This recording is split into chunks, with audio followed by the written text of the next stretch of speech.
પોરબંદરના સોઢાણા ગામે ઢેલના મૃતદેહ સાથે અડવાણાના બે શખ્સોને શંકાસ્પદ હાલતમાં ગ્રામ્યજનોએ ઝડપી લીધા હતા અને પોલીસને સોંપ્યા બાદ વન વિભાગને જાણ કરવામાં આવી હતી। ત્યારે વન વિભાગે બંનેની ધરપકડ કરી રિમાન્ડની તજવીજ હાથ ધરી છે।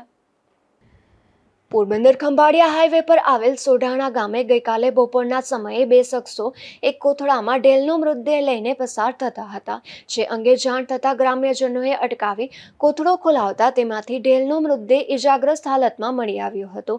આથી બંને શખ્સોએ તેનો શિકાર કર્યો હોવાની શક્યતાના આધારે પોલીસને જાણ કરવામાં આવતા બગવદર પોલીસ પણ ઘટના સ્થળે દોડી ગઈ હતી અને પૂછપરછ કરતા બંને શખ્સો અડવાણા ગામે રાવલ ગોલાઈ પર રહેતા ભૂપતરવજી સોલંકી અને ધમાકોલજી પરમાર હોવાનું જણાવ્યું હતું।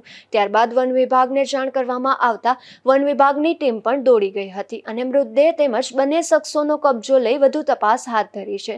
પ્રાથમિક પૂછપરછમાં બંનેએ એવું જણાવ્યું હતું કે ઢેલનું વાહન અકસ્માતમાં મોત થતા તેનો મૃતદેહ તેઓને મળ્યો હતો, જે તેઓ લઈને જતા હતા, પરંતુ તેઓ બચાવ કરતા હોવાનું જણાતા વન વિભાગે બંને શખ્સોને ફરી સ્થળ પર લઈ જઈ ઊંડાણપૂર્વક તપાસ હાથ ધરી છે અને બંને સામે ગુનો નોંધી રિમાન્ડની તજવીજ હાથ ધરી છે।